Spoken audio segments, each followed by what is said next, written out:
Choďte si po svojom. Pozor, starky, nestrať hlavu.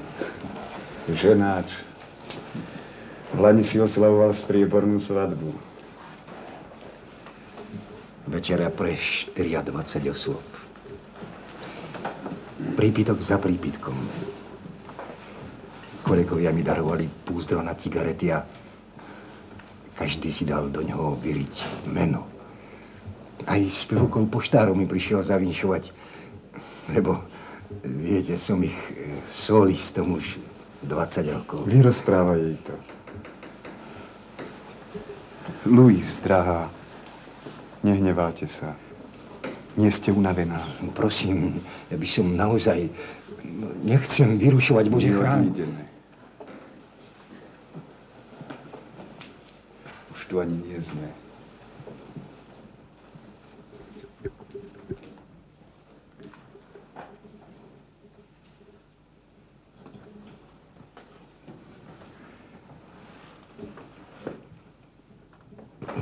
Máňa, moja žena, bude mať v týchto dňoch 50 rokov.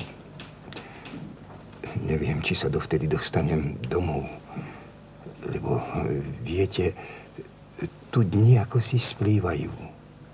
Ani mena nemajú. Je len včera, dnes a zajtra. Možno, že práve dnes má narodeniny. Keď som kopal vonku, zachytilo sa niekoľko stebiel trávy na mojej lopate. Pozrite sa. Prosím. Sú zelené. Celkom zelené. Hoci len tráva, už akokoľvek, len si ju ráčte vziať.